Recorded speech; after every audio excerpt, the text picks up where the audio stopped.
Delhi metro rail corporation अपने चौथे चरण के विस्तार के दौरान नए पेड़ लगाने के लिए तैयार है। चौथे फेज के विस्तार के लिए लगभग 11,000 पेड़ों को काट दिया जाएगा। एक आरटीआई जवाब से ये जानकारी मिली है। डीएमआरसी के कार्यकारी निर्देशक अनुज दयाल ने IANS से कहा, दिल्ली मेट्रो एक पेड़ के बदले 10 पेड़ लगाने के लिए प्रतिबद्ध है। इसका मतलब है कि अगर 11,000 पेड़ों को काट दिया जाए तो 1,10,000 पेड़ लगाए जाएंगे। फेज 4 का पूरा काम 2025 तक पूरा हो जाएगा। उत्तराखंड के चमोली जिले में बीते 7 जनवरी को अचानक ग्लेशियर फटने के बाद से आई बाढ़ के बाद तपोवन में फंसे श्रमिकों तक पहुंचने के लिए आज भी 13वें दिन बचाव अभियान जारी है। आज शुक्रवार सुबह मिली जानकारी के मुताबिक अब तक इस हादसे में 6200 मिल चुके हैं, जबकि 142 लोग अब भी लापता हैं। राष्ट्रीय हरित अधिकरण ने कहा है कि राष्ट्रीय राजधानी क्षेत्र में ईंट बनाने की बेहतर जिगजैग तरीके का इस्तेमाल किए जाने के बावजूद भी गंभीर प्रदूषण की स्थिति में कोयले का इस्तेमाल करने वाले ईंट भट्टों को चलाने की अनुमति नहीं दी जा सकती।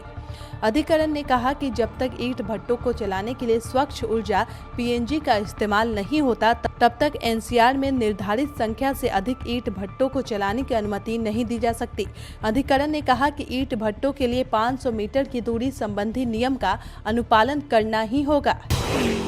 दिल्ली के परिवहन मंत्री कैलाश गहलोत ने दिल्ली सरकार की ई-व्हीकल पॉलिसी से दिल्ली की फिजा और दिल्ली वासियों की जीवन शैली में बदलाव के लिए किए जा रहे प्रयासों की बारीकी से जानकारी दी।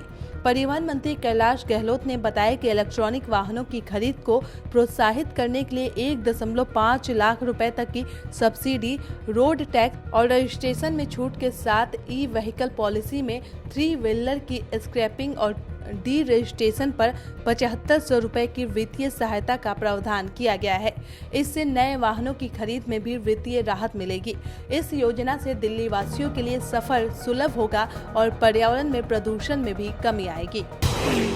ग्रेटर फरीदाबाद स्थित लोगों को मार्च तक पहला सीवेज ट्रीटमेंट प्लांट यानी STP मिल जाएगा। ये प्लांट सेक्टर 77 में बनेगा। STP का काम अंतिम चरण में है। शहर विकास प्राधिकरण की ओर से मार्च तक काम पूरा कर लिया जाएगा।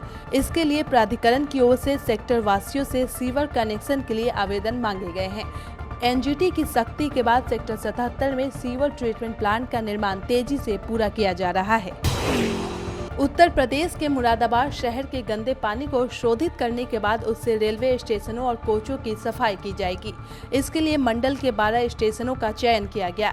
नमामि गंगे परियोजना प्रबंधन के मंडल रेल प्रशासन को पत्र भेजकर इसके लिए कितने पानी की जरूरत होगी इसकी जानकारी मांगी गई है। मंडल रेल प्रशासन इसकी रिपोर्ट तैयार करने में जुट गया है।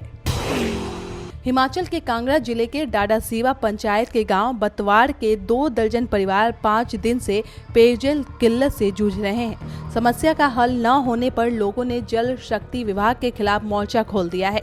जल शक्ति विभाग कार्यालय पहुंचे ग्रामीणों ने रोष प्रदर्शन किया। ग्रामीणों का आरोप है कि उन्होंने कई बार कार्यालय के चक्कर काटे, लेकिन वहां कोई भी अधिकारी नहीं मिलता। लोगों ने बताया कि पीने का पानी न मिलने से उन्हें मजबूरन पौंग झील का पानी पीना पड़ रहा है।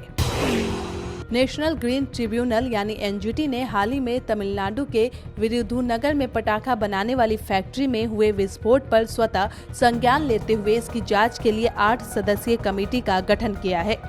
NGT chairperson justice Adarsh Kumar Goyal की अध्यक्षता वाली बेंच ने कमेटी को 1 महीने के अंदर रिपोर्ट दाखिल करने का निर्देश दिया। मामले की अगली सुनवाई 30 अप्रैल को होगी। बता दें कि अचानकुलम गांव में 12 फरवरी को एक फैक्ट्री में पटाखा बनाते समय कुछ रसायन मिलाने के समय विस्फोट हुआ था। विस्फोट में 19 श्रमिकों की मौत हो गई थी। दिल्ली में शुक्रवार सुबह आसमान साफ रहा और न्यूनतम तापमान 9.9 डिग्री सेल्सियस दर्ज किया गया। मौसम विभाग द्वारा जारी पूर्वानुमान में उत्तराखंड, हिमाचल, जम्मू कश्मीर के अलावा मध्य प्रदेश, छत्तीसगढ़, उड़ीसा, महाराष्ट्र, तेलंगाना और तमिलनाडु में बेमौसम बारिश होने की संभावना जताई गई है। मौसम विज्ञान केंद्र शिमला ने हिमाचल प्रदेश के 6 जिलों में 21 से 23 फरवरी तक बारिश को लेकर येलो अलर्ट जारी किया है। मेघालय में आज भूकंप के झटके महसूस किए गए। रिएक्टर स्केल पर तीव्रता 2.3 रही।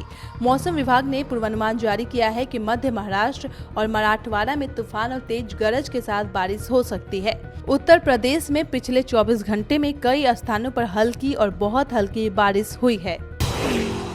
झारखंड की राजधानी रांची सहित राज्य के कई जिलों में शुक्रवार को हल्की बूंदाबांदी के साथ दिन की शुरुआत हुई। हालांकि ज्यादा देर तक बूंदाबांदी नहीं हुई। एक बार फिर मौसम बदलने के कारण ठंड में इजाफा हुआ है और लोगों को हल्की कनकनी महसूस हुई। हालांकि मौसम विभाग ने आने वाले समय में बारिश होने के आसार जताए हैं। कहीं कहीं ओले पड़ने के भी आसार हैं। पिछले 24 घंटों के दौरान राज्य में कहीं कहीं पर हल्के दर्जे की बारिश रिकॉर्ड की गई है। सब्सक्राइब करें पर्यावरण पोस्ट।